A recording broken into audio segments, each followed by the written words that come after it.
Muy buenas tardes, bienvenidos a Pie de Obra y un programa más de esta serie de programas que venimos haciendo. Pues ya ven ustedes, queremos que sea con la periodicidad que se requiere, pero muchas veces pues los deberes profesionales de unos y de otros nos impiden cumplir con no el deber, sino con este rato agradable que pasamos con ustedes.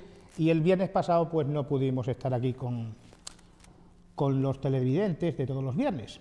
El caso es que hoy viernes, pues quisiera empezar el programa recordándoles una cita, y es que a esta casa, a este medio de comunicación y a mí mismo también, pues se nos ha invitado precisamente más que a cubrir, a participar en un acto público que tendrá lugar el 23 de febrero del año 2009, del año en curso, a las 8 de la tarde en la sala de actos de la Casa Municipal de Cultura de Torredonjimeno.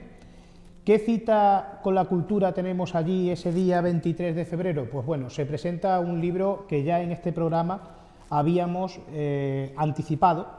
Se trata de un libro escrito por un profesional en la materia, don Alfredo Ureña Uceda, profesor de Historia del Arte en la Universidad de Almería, y es un libro que toca directamente pues a algo que creo yo que es fundamental para cualquier comunidad como es la de Torredonjimeno. Me refiero al patrimonio urbanístico y monumental, lo poco que nos queda, pero ahí está, que podemos gozar cuando paseamos por nuestro pueblo. El libro Patrimonio arquitectónico y urbanismo en Torredonjimeno, de don Alfredo Ureña Uceda, como digo, será presentado el día 23 de febrero del año en curso a las 8 de la tarde en la Casa Municipal de la Cultura de Torredonjimeno, y hará las veces de presentador de este libro el profesor catedrático de Historia del Arte, don Domingo Sánchez Mesa Martín. Así que creo yo que es un libro que merece que lo arropemos, porque ya es hora de que en Torredonjimeno se escriban libros con el fuste y con la seriedad, y también, como no, con las notas bibliográficas que se requiere cuando se está escribiendo algo serio y no se están escribiendo milongas y otras chapuzas. Bueno, después de dicho esto, que quiero recordarlo al término del programa, presentar, como no, a nuestros invitados de hoy. Como viene siendo habitual, como ya es frecuente, pues nos acompaña, en primer lugar, nuestro colaborador y amigo José Carlos Gutiérrez. Muy buenas tardes, José Carlos. Muy buenas tardes. Muy buenas tardes. Y José Carlos, como siempre, pues se ha traído a un amigo nuestro que también ya viene siendo asiduo, más quisiéramos que lo fuese, como no, porque siempre hemos gozado mucho de tenerlo en esta casa, que es pues nuestro querido amigo Pablo Jesús Lorite. Muy buenas tardes, Pablo. Buenas tardes, Manolo. Muy buenas tardes. Gracias. Bueno, José Carlos, cuéntanos un poco a qué viene hoy nuestro amigo Pablo Jesús, porque creo que nos tiene reservadas ciertas sorpresas para verdaderamente aprender, como siempre. Sí, yo ya dijimos en los anteriores programas que siempre es un privilegio contar con la presencia de Pablo, y en este caso pues hemos estado ahí porque también su labor profesional, ya que está realizando su tesis doctoral, que creo ya que tiene casi terminada, si no la tiene terminada ya, pues le impedían pues poder venir aquí. Y entonces pues hace unos días pues contacté con él, le propuse una serie de temas, él también me propuso otro, y el tema concreto que vamos a tratar hoy pues es podemos decir, el maravilloso mundo de las catedrales, ¿no?, que tanto interesa por lo visto a la gente, porque hay una novela que recientemente se ha publicado, que es La Catedral del Mar, que ha tenido bastante éxito, una novela histórica, ¿no? Y el programa de hoy pues vamos a tratar precisamente de eso, de qué es el tema del universo de las catedrales, ¿no? Y especialmente pues nos centraremos en algunos casos extraídos del panorama español, y haciendo claro hincapié en los casos las dos catedrales que tenemos aquí en Jaén, que son las de Jaén, la de Ciudad de Jaén y Baeza. Bueno, te has referido a una novela que está, pues, digamos que siendo leída por muchos, a lo mejor, de los que nos están viendo, Y yo quería simplemente apuntar una cosa: verdaderamente el mundo de las catedrales es un mundo lo suficientemente apasionante como para escribir novelas y leerlas con gusto. Pero sin embargo también es un mundo que se presta a ambigüedades a la hora de interpretar la simbología, sobre todo cuando estamos en épocas tan lejanas a la Edad Media, a lo que fue verdaderamente la Edad Media. Hay muchos intereses de por medio y muchas veces, recuerdo un libro que muchos a lo mejor han oído hablar de él, El misterio de las catedrales, de Fulcanelli. Muchas veces la interpretación precisamente de estos grandes monumentos arquitectónicos, pues digo que vienen a alterar un poco lo que es el verdadero contenido que está allí reflejado en piedra y plasmado en piedra. No obstante, yo creo que Pablo, que está aquí, nos puede verdaderamente iniciar en ese misterio de las catedrales y también en algo muy característico de este mundo de la Edad Media, que es el mundo de la jerarquía eclesiástica, para ser más exactos, ¿verdad, Pablo? Sí. Bueno, en principio, pues vamos a decir que la jerarquía de la Edad Media no ha cambiado mucho hasta la actualidad, sino que, bueno, el tema de la catedral, el tema del obispo, es un tema muy complejo. Cada diócesis es diferente y, bueno, vamos a empezar a hablar un poquito de lo que son cada diócesis, concretamente lo que es la diócesis de Baeza-Jaén, nuestra diócesis, no podemos decir de Jaén, puesto que es la fusión de 4 diócesis, y, bueno, y ver toda la importancia que este tema tiene. Deberíamos de empezar diciendo que, bueno, ¿qué es una catedral? Bueno, una catedral, su palabra lo indica, cátedra, trono, es la iglesia del obispo, es el lugar donde se encuentra el gobernante y tiene su trono, su silla, donde se sienta. Y esto lo diferencia de cualquier otra iglesia y es el sitio desde donde se gobierna lo que es una propia diócesis, puesto que el obispo es el delegado, vamos a decir, del Vaticano, por la gracia de Dios que gobierna sus tierras. Trono, has dicho, sede también, ¿verdad, Pablo? Por eso en Cataluña, por ejemplo, a las catedrales se le llaman seu. Sede, ¿verdad? Cátedra. Sí, efectivamente, viene a ser lo mismo. Y, bueno, vamos a empezar en principio hablando de lo que son la propia jerarquía religiosa, viendo su heráldica, para luego entrar, pues, por ejemplo, en lo que es la catedral, la propia catedral de Baeza y la catedral de Jaén. Y en principio aquí tenemos el escudo más familiar que podemos encontrar, que es el de don Ramón del Hoyo, nuestro propio obispo. Y podemos ver en él, no nos vamos a fijar por lo que es el campo del escudo, porque cada campo es diferente y van en cuestión a la historia del obispo, sus propias ideas personales. Entonces, nuestra idea nos vamos a basar en la brisura.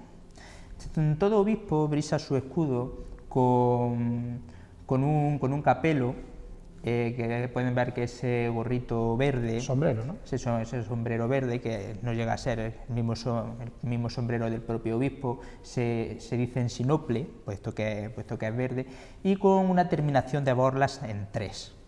Luego una cruz, como símbolo de que es jefe de una concreta diócesis, y abajo lo que se llama la divisa. Cada obispo, arzobispo o cardenal tiene una divisa. Este tema del escudo indica el propio poder que va a tener el obispo como jurista, como gobernante principal de cada diócesis. El caso menor siempre es el obispo. El obispo es lo que podemos llamar un prelado menor, puesto aunque es el principal, por debajo de él estaría el deán, y se pueden distinguir entre dos clases: el prelado que tiene catedral y diócesis terrenal, que es lo que podríamos llamar un obispo normal y corriente, o un obispo coadjutor, que son los obispos auxiliares que tiene la diócesis, una diócesis perdida, y entonces coadjutor, por ejemplo, de un arzobispado. En este caso puede ser, pues, de Nona, de Troya, todas estas diócesis que se han perdido, porque una diócesis nunca se pierde en realidad. Se puede perder terrenalmente, pero nunca se pierde desde el momento que es escrito en el Vaticano como tal. Aquí tenemos el rango superior, que es el de un arzobispo. Este concretamente es el escudo de Juan del Río, arzobispo castrense de España y hasta hace muy poquito obispo de Jerez.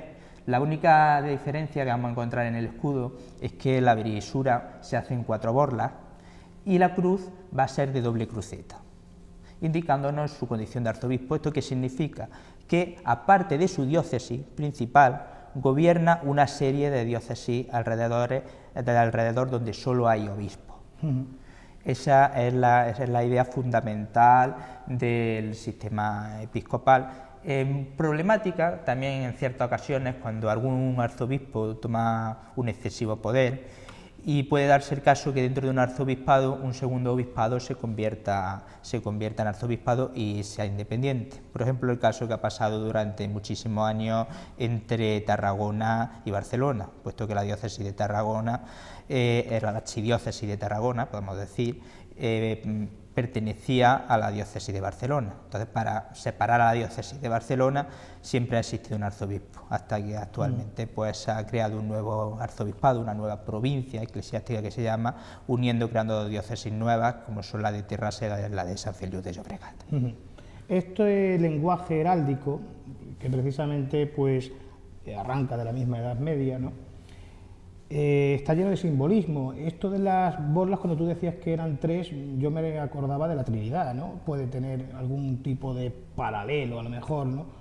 No, simplemente es para subir la jerarquía. En realidad el capelo que vemos, hoy en día por supuesto el obispo no se lo pone, pero en la antigüedad, en la Edad Media, era normal que llevara puesto ese gorro, y entonces esas borlas caían por detrás. Y lo que se llama el báculo o la cruz, pues la llevaba siempre en la mano, no llevaba el bastón que lleva hoy día, sino que si era un obispo llevaba una cruz, si era un arzobispo llevaba una doble cruz, un cardenal llevaría otra doble cruz, pero con una serie de diferencias, y el papa llevaría la triple cruz. La triple cruz, ¿no? Y luego hablaremos de lo que es la heráldica especial. Aquí tenemos otro escudo, Pablo. Aquí tenemos precisamente el del cardenal Carlos Amigo Vallejo, arzobispo de Sevilla, y vemos que ha cambiado el color y el capelo verde se ha vuelto en gules, se llama en granata, purpurado, y la terminación es en 5 borlas a cada lado. Esto significa que este arzobispo, podemos ver, sigue siendo arzobispo, puesto que tiene también la cruz de doble cruceta detrás, es a la vez príncipe de la Iglesia. ¿Esto qué significa, ser príncipe de la Iglesia? Significa que es párroco de Roma, tiene una parroquia en Roma. Si nosotros visitamos Roma, en cada parroquia que entremos nos vamos a encontrar siempre 2 escudos, el del Papa gobernante y el del cardenal de cualquier parte del mundo que a la vez es párroco de esa iglesia. Sin ascenso. Claro. ¿Por qué esto es así? Porque en el momento de elegir papa, cuando estamos en sede vacante y el cardenal Camarlengo se ha convertido en administrador apostólico del Vaticano, todos los cardenales son llamados a Roma y como párrocos de su parroquia toman el poder de gobernantes, por ello eso que se llaman príncipes, porque en realidad son príncipes. Tienen que dar misa en su parroquia el día antes del cónclave y después de irse a dar la misa que se llama del Espíritu Santo, donde por única vez en el Badalquino de San Pedro, el lugar en el que solo puede dar misa el Papa, el decano del colegio cardenalicio da misa implorando al Espíritu Santo. Luego todos ellos se unen en cónclave y dan el poder a uno que será el próximo Papa, conocido como obispo de Roma. Bueno, verdaderamente esto yo creo que también exige que acerquemos un poco a nuestros telespectadores, quizá en la forma de gobierno que tiene una institución divina como es la Iglesia, ¿no? Por ahí es frecuente utilizar, por ejemplo, muy alegremente el término jerarquía, sin saber que jerarquía significa orden sagrado, hieros, arqué, en griego, orden sagrado, y por lo tanto no significa un mero mandar por mandar, ni digamos que una especie de ordenamiento de mandamases. Otra cosa es que puedan mandar porque para eso tienen la autoridad exigida, ¿no? Y después con esto que decías de la elección del Papa, del sumo pontífice, del romano pontífice, pues verdaderamente también tendría que tener nuestra gente, la gente que nos está viendo, tendría que tener clara conciencia de que la Iglesia se gobierna como una monarquía electiva, podemos decir, ¿verdad? Sí. Precisamente estos cardenales son los príncipes de la Iglesia que, una vez muerto el Papa, vienen en ese cónclave a elegir quién de entre ellos va a llevar la nave de Pedro, ¿verdad? Sí, bueno, entre ellos o entre personas que no tienen por qué ser ellos. O sea, sí, también... Sí, un laico puede ser nombrado, incluso un monje. Hay un caso en la Edad Media, San Celestino V, conocido como el monje Pedro, pues en un cónclave que vino a durar unos 6 meses, al no ponerse de acuerdo los cardenales, este hombre increpa a los cardenales. Y entonces los cardenales dicen, ¿quieres ser tu papa? Y él pues aceptó la elección y se convirtió en papa. Luego después fue depuesto, bueno, hubo una serie de complicaciones, luego fue canonizado porque, bueno, es una historia muy larga la de San Celestino. Y bueno, lo que sí hay que tener en cuenta es que, aunque es una monarquía electiva, es una monarquía muy democrática. El día, duques, reyes, lo eres por nacimiento. Llegar a ser cardenal no lo eres por nacimiento. Tú naces de la nada y puedes ir escalando hasta que llegas. Por lo tanto, el papa no nace para ser papa, se hace papa, se busca entre la multitud, es elegido, como se dice, por el Espíritu Santo. Bueno, es la teoría. Eso que podemos decir de donde, por ejemplo, procedía Juan Pablo II, de donde procede Benedicto XVI, claro, que son de hogares bastante humildes. En ese sentido, estás diciendo que es democrática, la Iglesia es democrática. Yo me atrevería a afirmar que es otra cosa, es, digamos, que esa institución en la que durante tantísimo tiempo, tantísimos siglos, pues cuando no existía precisamente la posibilidad de hacer carrera, digamos que en el mundo de la política o en el mundo de la milicia, porque estaba reservado a la nobleza de sangre, a la nobleza de cuna y de nacimiento, precisamente en la Iglesia sí que existía esa especie de posibilidad de que cualquiera, estudiando, haciendo lo que estaba mandado dentro de la orden que abrazara o dentro de la misión que se le encomendara como presbítero, verdaderamente podría progresar y alcanzar incluso los puestos más elevados, como pueden ser el cardenalato o el obispado o incluso el papado. Y el caso es que la historia lo confirma, no es teoría, eso ya no es teoría. Ocurre que hay muchísimas autoridades, jerarquías de la Iglesia a lo largo de los siglos en muchos países de Europa, que su procedencia, como tú has dicho, en el caso del Papa Wojtyla o en el caso del Papa Ratzinger, pues no son precisamente hogares pudientes, ni poderosos, ni ricos, ¿no?, sino que son familias humildes, ¿verdad? A lo largo de la historia también ha habido familias nobiliarias, y tenemos los Medici, tenemos a los Borghese, y a los Borgia, los Borgia madre mía, con Calixto III y Alejandro VI, que bueno, pues ahí están, ¿no? Pero también es cierto que había una accesibilidad, sí, ¿no?, que no existía en otras instituciones humanas. Muy bien. Había traído también el escudo del cardenal primado de España, concretamente este, el de Cañizares Llovera. Podemos ver que habría que distinguir lo que es un primado, que es el principal dentro de todas las archidiócesis. Suele haber siempre un principal, un cardenal o un arzobispo. Siempre es cardenal, porque en el momento que nombra al arzobispo directamente el Papa lo nombra cardenal, que en este caso pues es de Toledo. Podemos decir que es la autoridad máxima que hay dentro de España. Hay un caso muy curioso, y es que una polémica que hubo hace poco tiempo sobre este cardenal, y es que vino aquí a la diócesis de Baeza, Jaén, y celebró una boda en el seminario. Parece ser que don Miguel Peinado había prohibido la celebración de esta boda. Hubo un discurso bastante curioso de gente que no entiende, de que no entiende que él, como primado de España, se puede saltar la diócesis de las normas de un obispo, puesto que lógicamente es un cardenal y está ocupando cátedra, lo que se ha llamado de toda la vida. Es decir, yo tengo una catedral, el obispo es el rey de esa catedral, pero si llega un superior, mientras ese superior esté en la diócesis, el que gobierna el superior. Es lo mismo que si viniera el Papa, ¿verdad? Efectivamente. Donde manda patrón no manda marinero. Este caso es curioso. También, bueno, me gustaría resaltar que, bueno, al lado del Papa hay los que se llaman los patriarcas. Son parecidos a los primados, simplemente que son de iglesias con rito diferente, pero que aceptan la autoridad del Papa. Son los llamados, por ejemplo, el patriarca Copto, que está en Alejandría, o el Caldeo, que está en Babilonia.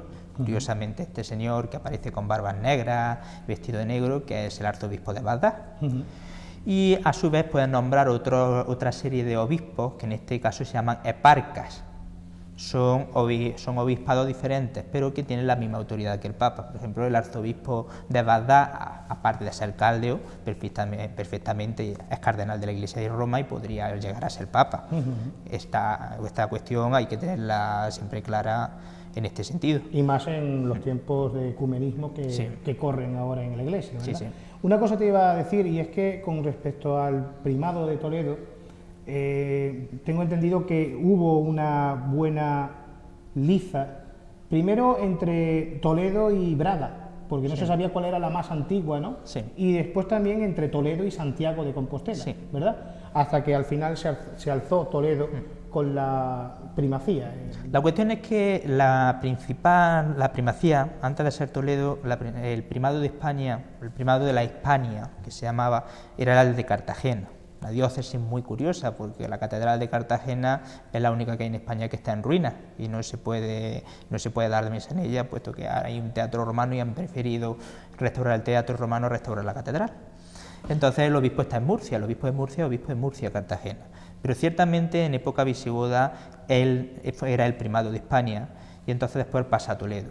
Lógicamente Braga es una diócesis muy antigua, de hecho es una archidiócesis, un arzobispado, y Santiago de Compostela pues otro arzobispado con un poder tremendo en la Edad Media. Finalmente Toledo, por esa importancia de lo mismo que venía de Cartagena, es la que se hace con el poder. Has dicho que la catedral de Cartagena no la restauran y estaban restaurando el circo romano. El teatro romano. Creía que era el circo, digo, a lo mejor sería para echarnos a los cristianos a los leones. Yo no quiero pensar que fuese para eso, pero bueno, la verdad es que cuando se acepta restaurar una cosa, que me parece estupendo que se restaure, y se desecha otra que sí que tiene una utilidad pública, verdaderamente hace que pensar que no estamos en tiempos muy favorables para la Iglesia Católica. Bueno, y Pablo, me parece que también nos vas a adentrar un poco en lo que es el mundo de la catedral, porque todos estos escudos ustedes los pueden ver, si abren el ojo, pues en cualquier catedral, indudablemente, ¿no? Porque esos obispos que han ido sucediéndose a través de los siglos en esa sede, que actualmente pues puede ser la Catedral de Jaén mismamente, pues dejaron su impronta precisamente en estos escudos heráldicos. Escudos heráldicos que por un lado pueden ser interpretados como vanidades, pero que por otro lado, personalmente creo que se pueden ser interpretados como lo que son. Y son toda una historia cifrada en una simbología que hay que saber interpretar y que verdaderamente nos estás tú hablando de ella, ¿no? Para distinguir lo que es un capelo cardenalicio de lo que es un capelo episcopal. Podemos entrar, si quieres, en la catedral y hacer una visita a la catedral. Vamos a entrar en lo que es la catedral en sí. Había traído la catedral de Baeza, la primera de ellas, puesto que es patrimonio de la humanidad y bueno, es la que más he estudiado. Y lo que vamos a ver son las partes que tiene una catedral y los lugares especiales que la diferencian de cualquier iglesia o de cualquier parroquia. Aquí la tenemos. Esto es una planta. Vamos a empezar dejando una cosa clara. El obispo de Jaén no es obispo de Jaén, es obispo de Baeza, Jaén. Tiene dos catedrales, puesto que por un lado es obispo de Cástulo y Baeza, en una fusión, en una catedral, y por otro lado es obispo de Mentesa-Bastia, La Guardia y Jaén, por otra. ¿Qué significa que un obispo puede tener tantas catedrales como diócesis tenga fusionadas?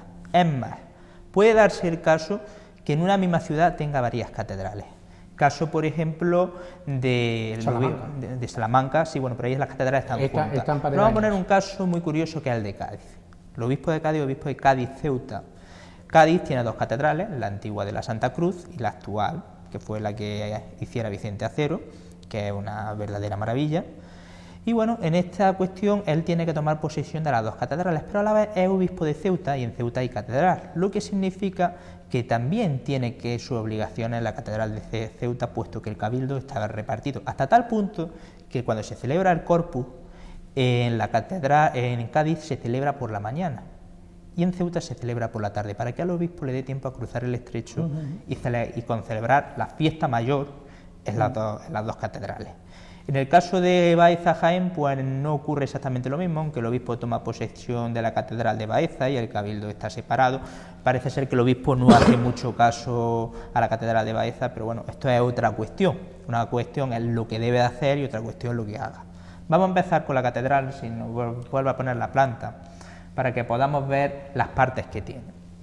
Bueno, una catedral, aparte de que es patrimonio de la humanidad, está muy remodelada, pero sí es cierto que una catedral muy pura, hay que enmarcado muchas cosas que no tiene. Vamos a empezar indicando la cátedra, que es la estrella roja que tenemos en el propio presbiterio, y bueno, que es el propio trono del obispo. Y luego hemos enmarcado una zona totalmente roja en el centro de la catedral, actualmente no existe, que es la sillería.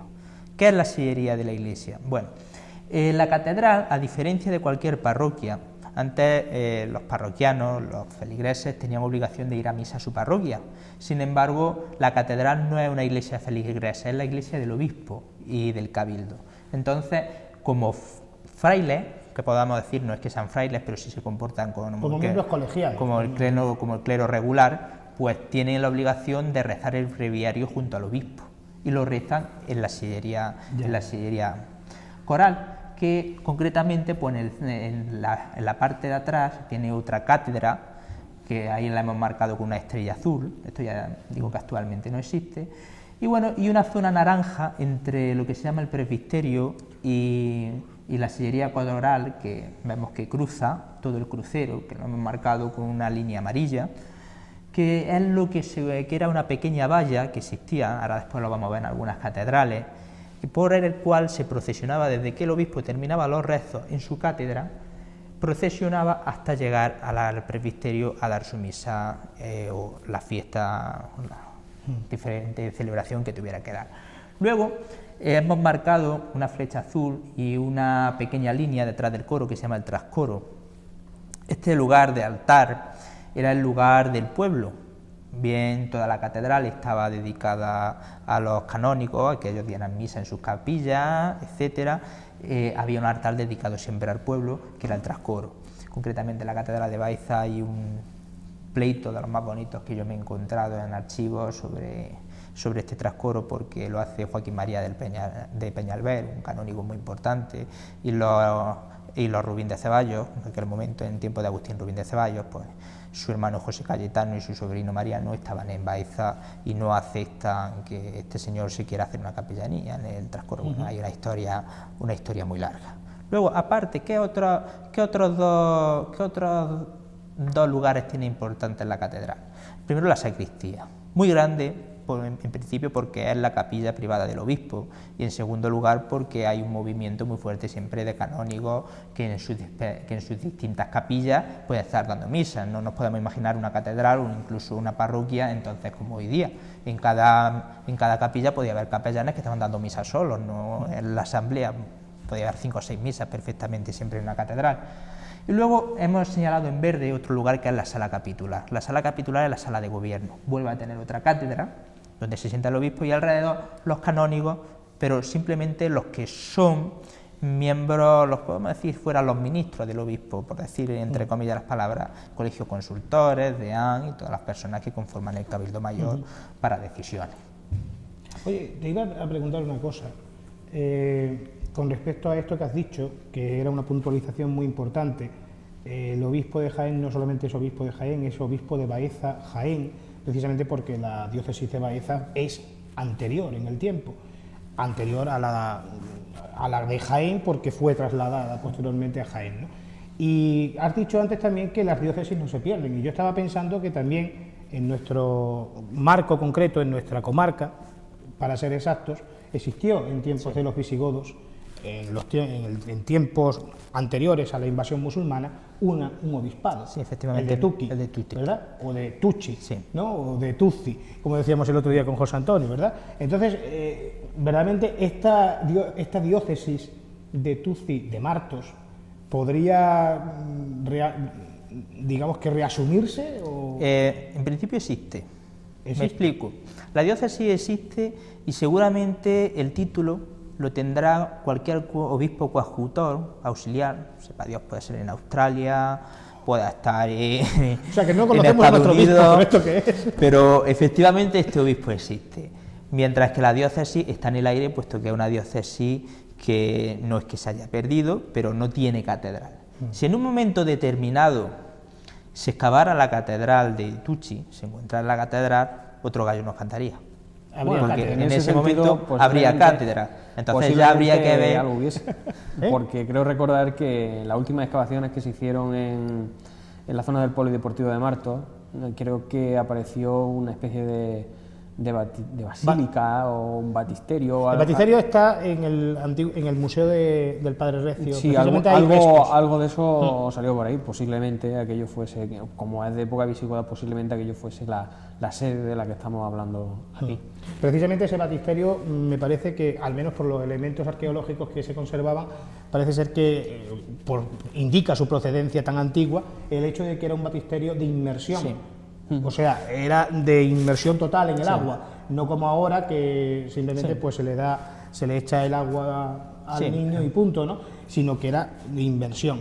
Y en este sentido, pues bueno, si eso es así, como estás diciendo, que seguro que es así, resulta que posiblemente, como bien dices, hay alguna autoridad eclesiástica que ostenta el título de obispo de Tucci. Sí.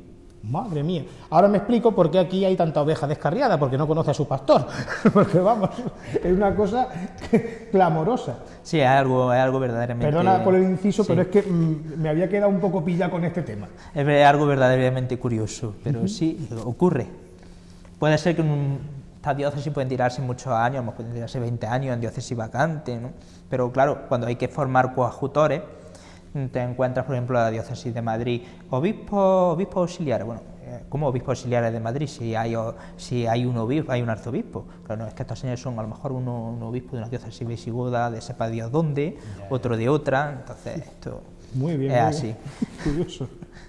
La Iglesia lo conserva todo, ¿eh? Todo, Lo todo. conserva En todo. el momento que una diócesis se escribe en el archivo, en el armario vaticano, queda escrita para los restos. Para los restos, Claro, es una bula papal. claro. Es un obispo creado. Entonces, no existen excatedrales, pero es que tampoco existen excolegiatas.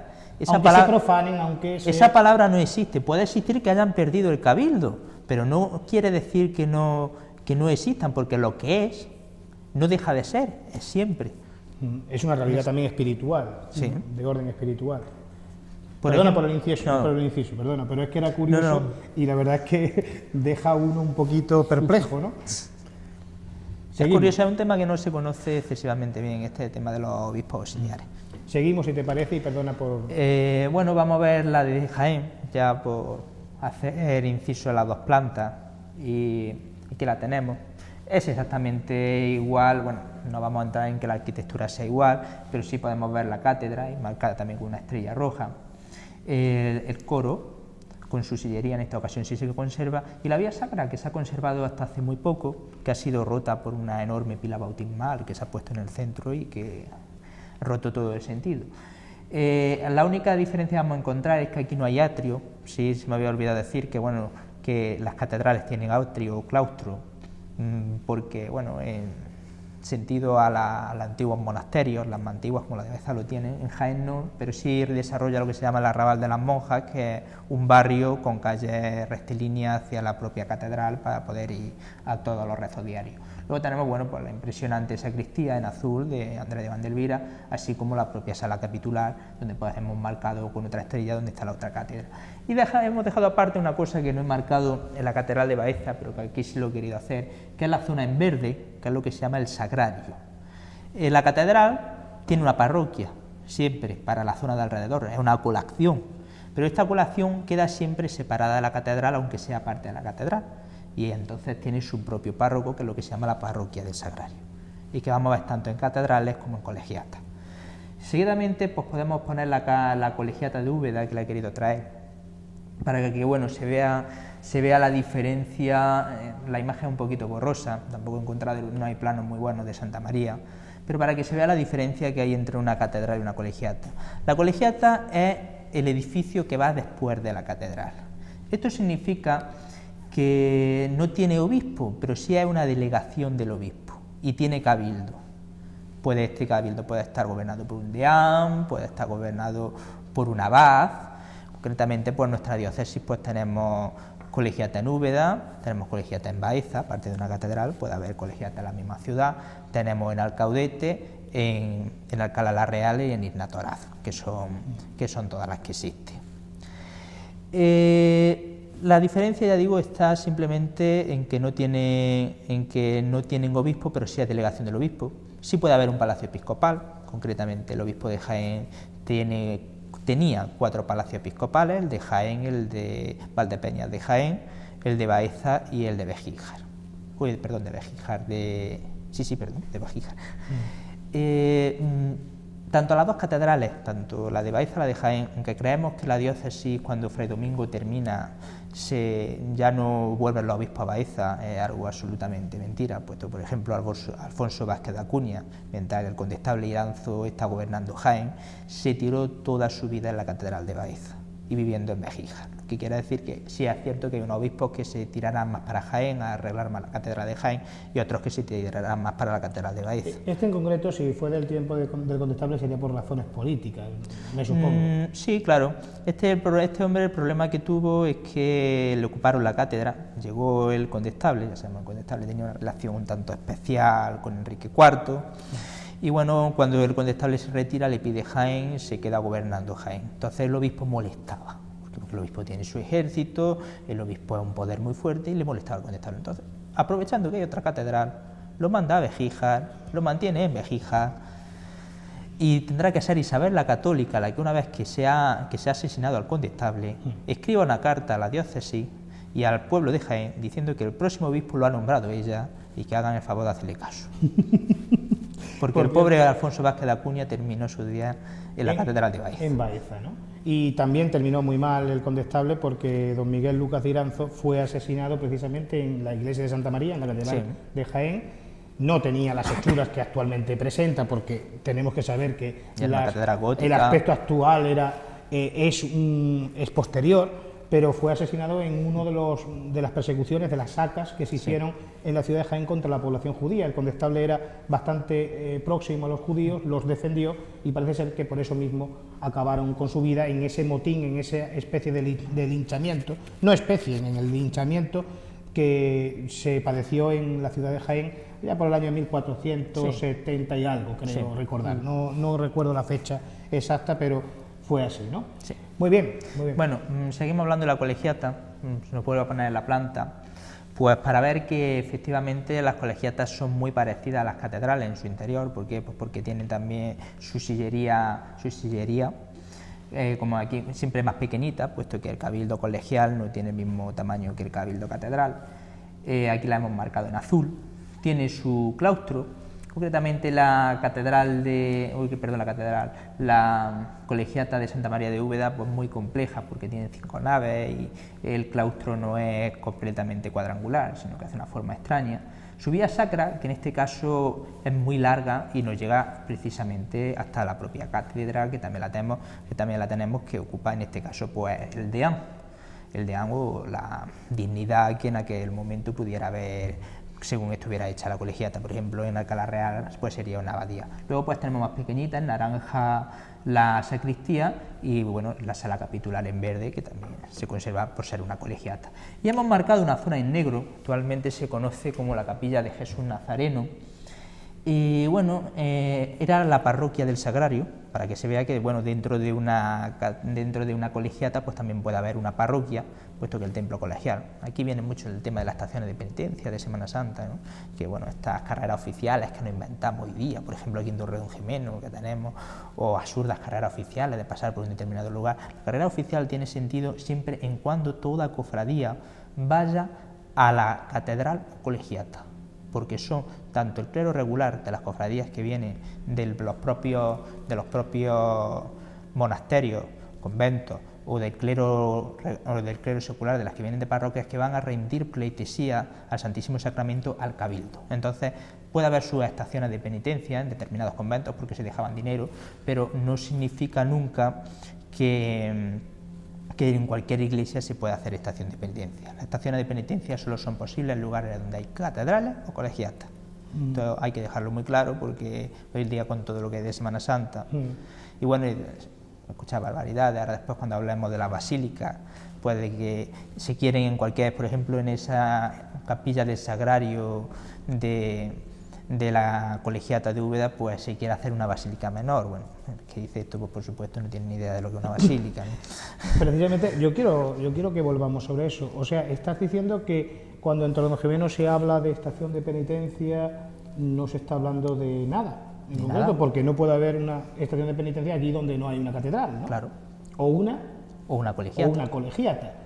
O sea, que, señores, que menos estación de penitencia, y habrá que llamarle de otra manera, ¿verdad? Habrá que llamarle de otra manera porque, hombre, está muy bien que se vaya a rendir sí, se puede hacer una carrera oficial, al Santísimo, pero sin sentido no tiene. Pero, claro, en el fondo es el uso, el mal empleo que hacemos de términos que desconocemos su auténtico significado histórico y tradicional, y claro, y aquí pues el monte es orégano y cada cual se inventa pues hasta lo que no hay, ¿verdad? Queda bonito, se ve como en Sevilla, porque claro, Sevilla es muy tradicional, queda bonito, pues efectivamente como se pide primero al poder civil, pasar por Campana, entonces tomar toda la sierpe y llegar a la catedral y hacer estación de penitencia dentro de la catedral, exactamente igual pasa en Granada, o en Cádiz o en Jerez de la Frontera, que son los 4 principales lugares donde se hace esta estación de penitencia, pero estas carreras oficiales que se hacen de un lado para otro, esto no tiene sentido ninguno, en tanto que no exista.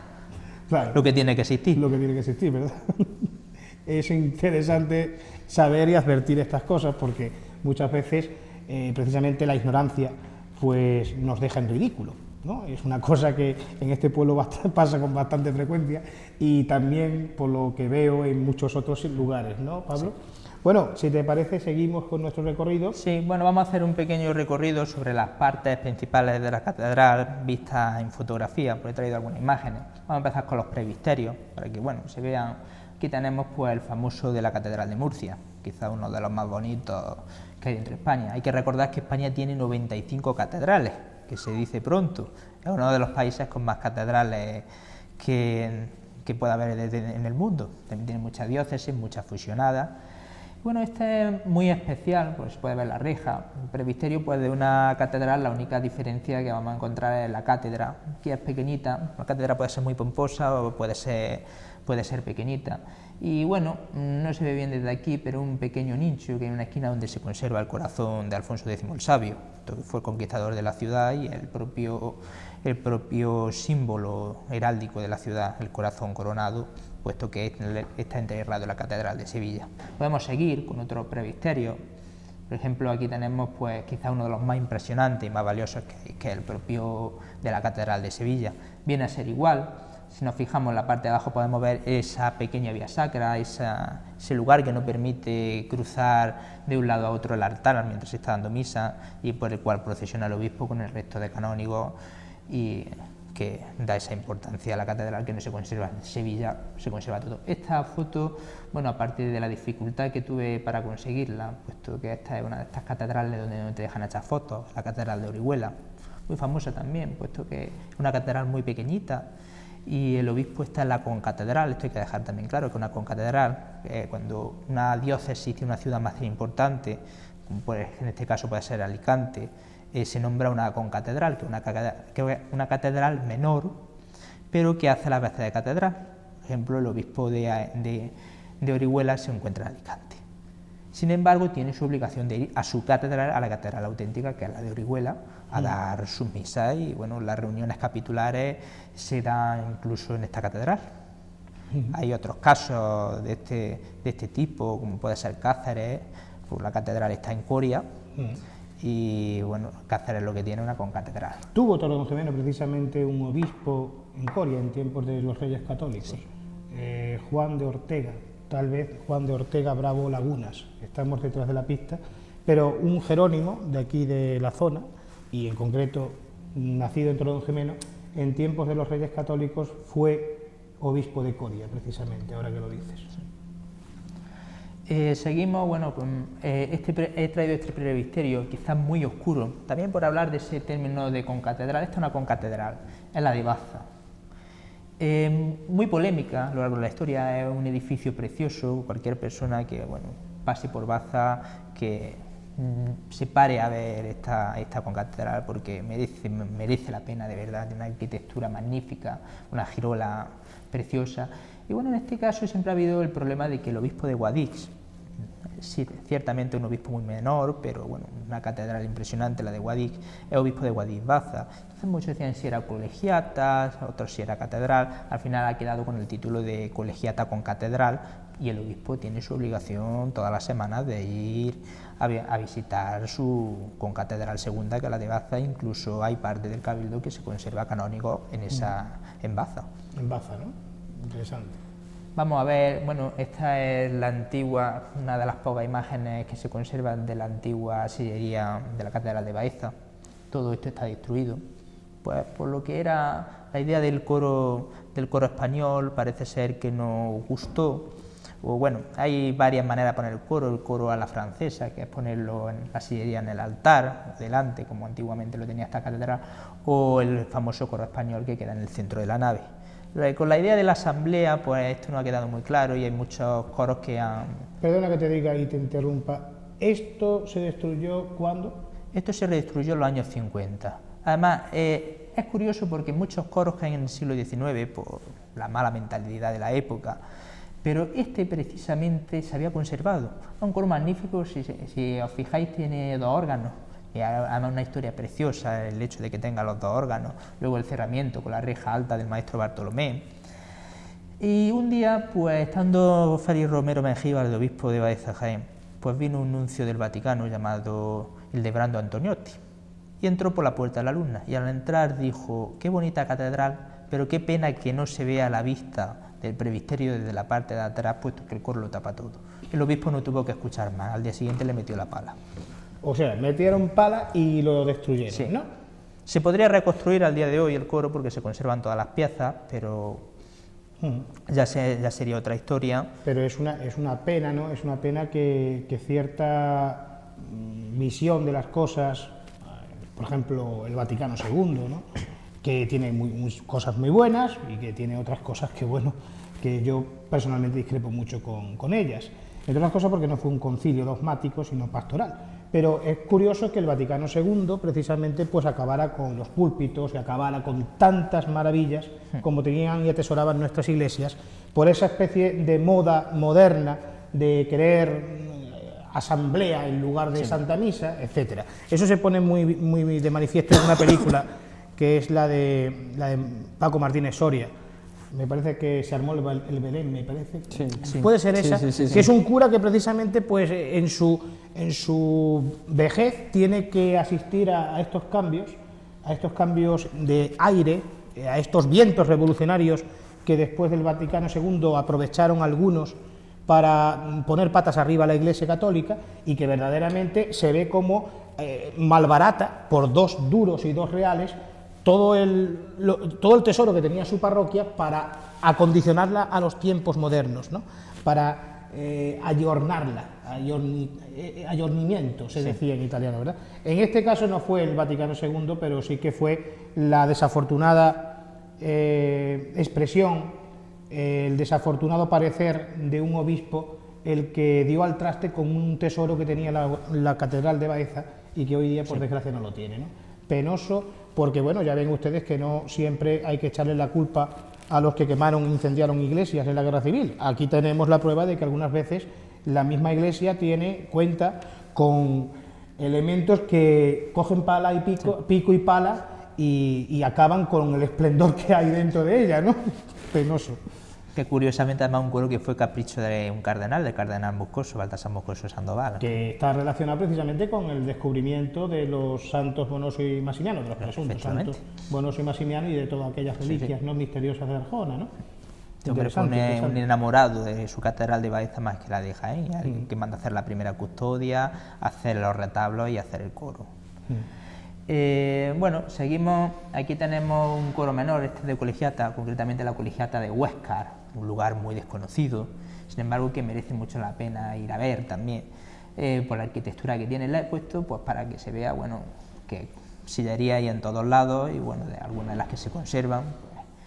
Este es el cerramiento posterior, o la entrada posterior del coro de la Catedral de Orihuela. Es interesante la inscripción que podemos ver en latín que pone Hic chorus est, es decir, este es el coro, para que se vea la importancia que tenía el lugar, que en una catedral que puede tener el tamaño de una parroquia, un poquito más como San Pedro más o menos. Y bueno, pues aquí lo tenemos. Es un trascoro mucho más, esto es un trascoro, concretamente el de la Catedral de Sevilla, de los pocos que tiene entrada por detrás, porque al coro se puede entrar por los laterales o por detrás. Había traído algunos más, creo que el de la Colegiata de Huéscar, muy interesante porque tiene en el centro un Santo Sepulcro, muy gracioso, curioso, sobre todo. Los trascoros del pueblo siempre suelen ser muy curiosos. Podría llevar muchas horas a hablar de los trascoros y de toda la iconografía de los trascoros, no lo vamos a hacer. Y bueno, y este último, estos son los restos que quedan del trascoro de la Catedral de Baeza. 4 columnas entre el Palacio Jabal V y el seminario, lo que es la actual universidad. Eso es lo que queda, ¿no? Eso es lo que queda, esas 4 columnas de mármol rojo, que nadie sabe por qué están ahí ni han llegado ahí, se conservarían por su belleza. Gracias a Dios se han conservado, pues alguna vez si quisieran montar el habrá trascoro, que dar gracias, pero es lo poco que se conserva del trascoro en la actualidad. Impresionante. Y bueno, para finalizar, pues quería hablar un poco de la basílica, del tema para que se sepa. Vamos a empezar a hablar como lo que es el escudo del Papa y seguidamente lo que significa, lo que es una basílica mayor o lo que es una basílica menor. Había traído el escudo, creo que de Juan XXIII, que nos presenta la diferencia, el escudo papal con los escudos episcopales, pues son las dos llaves, la de plata y la de oro, la del cielo y la tierra, las llaves de Pedro, y la tiara, que es esa corona que tenemos en la parte superior, con 3 coronas, como son los 3 títulos principales del Papa, como obispo de Roma, como jefe de los estados pontificios y como vicario de Cristo, o como sucesor de la silla de Pedro. Y bueno, luego pues en el campo puedes tener muchas cosas. Aquí, por ejemplo, como él era arzobispo patriarca de Venecia, pues el escudo de Venecia. Y bueno, este es el símbolo, este es el escudo que toma el Papa. Podemos ver que el Papa pues se viste de muchas maneras. Aquí, pues, por ejemplo, tenemos a Pío XII con la tiara puesta, y en la mano pues lleva el famoso anillo. Un día vendremos a contar toda la historia del anillo del Papa, porque es el sello, en el momento que muere hay que ¿El anillo del pescador? Claro, el anillo del pescador, en el momento que muere hay que destruirlo porque tiene vigencia eterna. Y bueno, pues cualquier cosa que se firmara con el anillo del Papa pues sería válida aunque el Papa estuviera muerto, puesto que se firma. Hay que fundir entonces ese oro, ¿no? Hay que romperlo y fundirlo. En el momento que el Papa muere, hay una serie, un ritual que hace el camarlengo de llamarlo con un cincel en la boca por su nombre por 3 veces, que con el mismo cincel y el martillo con el que se abre la Puerta Santa a los años del jubileo. Y una vez que el Papa no contesta por su nombre, se certifica que el Papa ha muerto, se le quita el anillo, con el mismo cincel y el martillo de plata se espachurra o se destruye y luego se funde. En tanto que es un sello. Claro, en tanto que es un sello.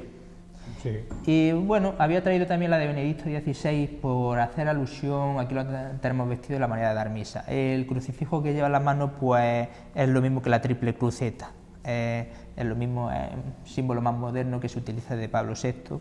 Y lo que es el palio pontificio, que es el símbolo principal del Papa, que es esa banda con 3 cruces de lana que tiene sobre la casulla y que tiene 3 clavitos en símbolo a los 3 clavos de Cristo que son puestos en el momento de la coronación.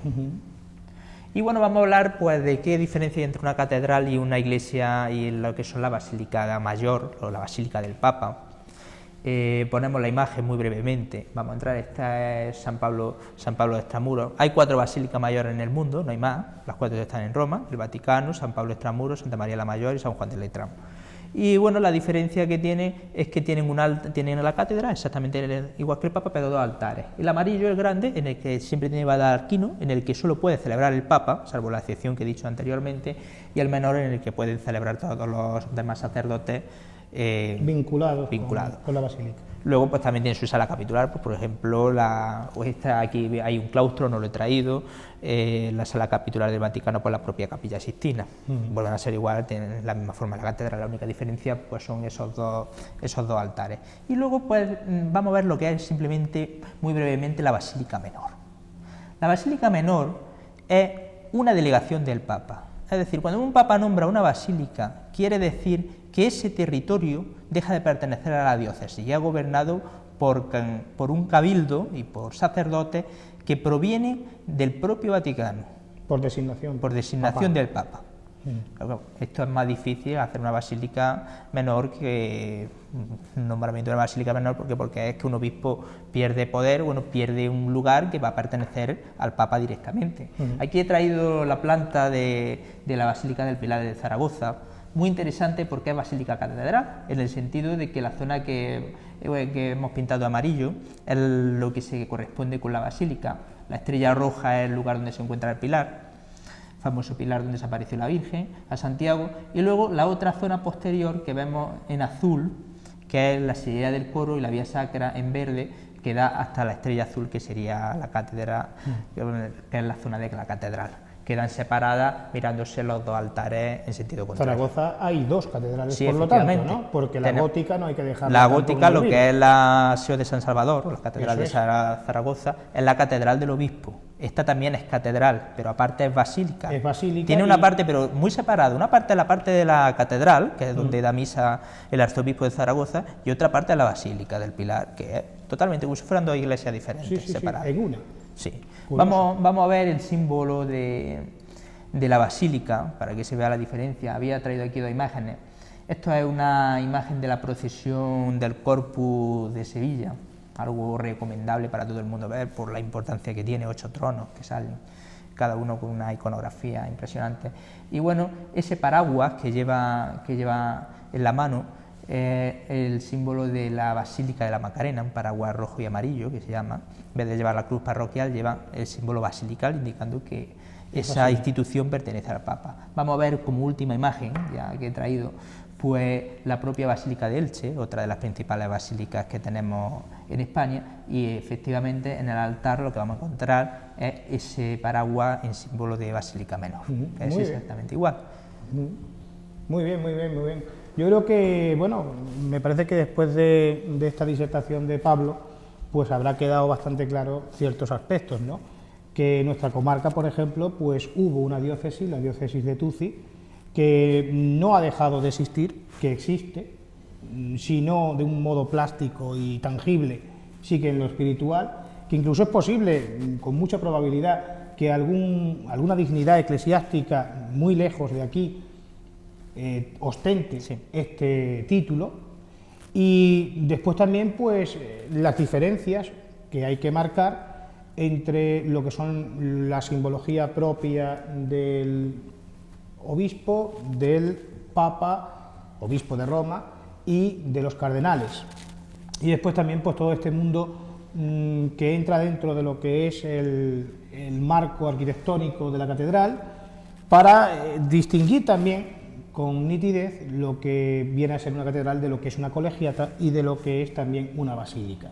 Yo creo que ha quedado bastante claro, ha sido muy interesante, desde luego que sí, Pablo, como siempre, y no me queda otra cosa que darle la palabra a nuestro querido José Carlos por si quiere decir algo muy brevemente, porque tenemos que cerrar cuanto antes. Sí, yo con esta relación que hemos hecho ahora al obispado o a la diócesis de la antigua Tuqui, pues recomendar un libro que recientemente ha publicado la Universidad de Jaén en una edición de bolsillo muy baratita, que es La época visigótica en Jaén, en la cual su autor, Pedro Castillo Maldonado, profesor de la universidad, pues nos ofrece algunas pistas acerca de cómo fue ese pasado visigodo en nuestra zona, en la provincia de Jaén, pero concretamente también en lo que fue en la diócesis de Tuqui. También es autor de otro libro que es sobre la historia eclesiástica en esta época visigoda, ¿no?, que recomendamos pues que los que nos ven pues se hagan con un libro para que puedan profundizar en estos temas de que aquí hemos hablado muy tangencialmente, pero que bueno, que aquí se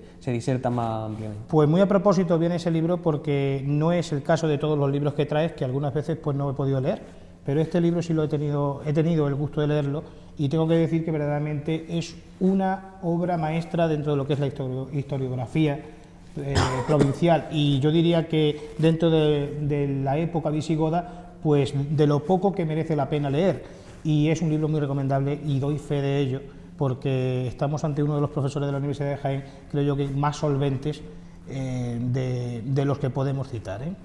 Muchas gracias por recordarnos ese libro, porque verdaderamente, como dices tú también, otro argumento a su favor es que es barato. Lo que pasa es que hay que ir a la universidad, me parece. Yo tuve que comprarlo allí. Bueno, pero ya también con internet se puede adquirir también por a través de internet. El que esté interesado en lo que es el aspecto visigodo de nuestra zona y de la provincia de Jaén, hará bien en conseguir este libro que está recomendándonos José Carlos, porque vienen muchas citas de Toronjimeno, por cierto, claro, sin ir más lejos, el tesoro segundo en importancia de los descubiertos en España, pues después del de Guarrazar fue el de nuestro pueblo, el de Toronjimeno, el tesoro visigodo de Toronjimeno. Bueno, pues ya nos vamos a tener que ir despidiendo.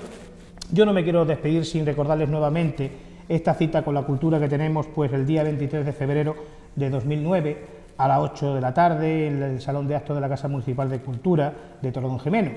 El Instituto de Estudios Jiennenses pues ha tenido la gentileza de invitar a este servidor y a esta casa pues a este acto que va a tener como centro la presentación de un libro que yo creo que es imprescindible para la biblioteca de todo tosiriano o tosiriana que quiera verdaderamente conocer más de su pueblo. Es el libro escrito por el profesor don Alfredo Ureña Uceda, titulado Patrimonio Arquitectónico y Urbanismo en Toronjimeno, que está publicado por una institución de lo más solvente, sin ninguna duda, como es el Instituto de Estudios Jiennenses. Así que les recuerdo, el 23 de febrero tienen ustedes una cita, porque si quieren conseguir de primera mano este libro, pues allí seguro que lo podrán conseguir, porque tengo entendido que siempre que hay una presentación de libro siempre hay también un expositor para ponerlo a la venta.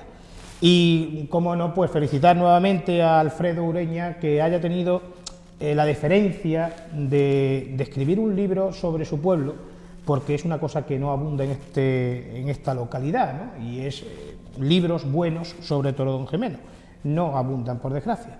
Bueno, otra cosa es pues saludar a algunos de nuestros televidentes y amigos que sabemos que están ahí, ¿no? En primer lugar, y aquí en el sentido jerárquico, me vais a permitir que yo pues rinda pleitesía a un paisano nuestro, al menos lo fueron sus antepasados, como es el excelentísimo señor duque de Abrantes, don José Manuel de Zuleta, ¿no? Que, por cierto, José Carlos, parece ser que ya estás en contacto con él y hay una buena sintonía, ¿no? Sí, estamos poco a poco porque está reorganizando lo que es el archivo ducal y pues está colaborando con nosotros pues en la búsqueda de documentación sobre las propiedades, ¿no?, que tenían sus antepasados aquí en Toronjimeno y en Jamilena y en todo lo que fue la comarca, que por decir alguna de las más importantes era, por ejemplo, el castillo de Toronjimeno, ¿no?, que era de su propiedad. Descendiente, el excelentísimo señor don José Manuel de Zuleta, duque de Abrantes, descendiente de los mismos fundadores del convento de Nuestra Señora de la Piedad de Madres Dominicas de Toronjimeno y antiguos dueños, propietarios del castillo de Toronjimeno antes de que éste fuese vendido a una familia advenediza que no era de Toronjimeno y que vino en el siglo XIX enriquecida por otros conductos. Bueno, el asunto está en que queremos agradecerle a don José Manuel de Zuleta pues que vea nuestro programa siempre que pueda y queremos darle un saludo muy amistoso y decirle que aunque él no haya conocido Toronjimeno, este pueblo desde luego está vinculado a su sangre y a su familia y que siempre será bienvenido si tiene a bien alguna vez venir a este pueblo. Y después también pues quiero también saludar a Juan Barba, nuestro amigo Juan Barba, que esperemos que algún día se deje caer por aquí, ya sabemos que está muy ocupado Juan, y a José Antonio Serrano, que estuvo con nosotros el otro día, como no, que muy pronto también tenemos que citarlo, está muy cerquita de nosotros ahora, y después también a otro que también me gustaría tener aquí algún día, a un torecampeño, un gran seguidor de este programa, que es nuestro amigo Juan Moral Gadeo, que ya tuvimos ocasión de conocerlo en la jornada histórica que organizamos aquí en Toronjimeno en el mes de noviembre, ¿verdad? Fue noviembre. Sí. Y que sabemos que es muy de su gusto este programa y que se lo agradecemos, como no, que nos siga fielmente. Y bueno, y a todos ustedes, en definitiva, que también nos siguen y si no nos aplauden, al menos pues les interesa lo que les venimos a traer todas las tardes de viernes y las veces que después sucesivamente se va retransmitiendo el programa. Muchísimas gracias a Pablo, como no, Pablo, Un muchas placer. gracias. Un placer estar aquí, un honor, ya lo sabes. Hombre, pues ya sabes que no te van a faltar placeres y honores siempre que esté esta casa abierta y no nos la cierre el poder que no es jerárquico precisamente porque de sagrado tiene poco este poder que cierra televisiones y abre las que le da la gana. Bueno, en definitiva, señores, pues espero que hayan aprendido mucho, que lo hayan pasado también bien. Pablo ha hecho una cosa muy didáctica, que es traerse todas estas imágenes para, al hilo de su disertación, ilustrarnos, y de luego es una cosa que te tenemos que agradecer, Pablo, porque, hombre, el esmero y el cuidado y el amor que le pones tú a estas cosas, pues son muy dignos de agradecer, ¿sabes?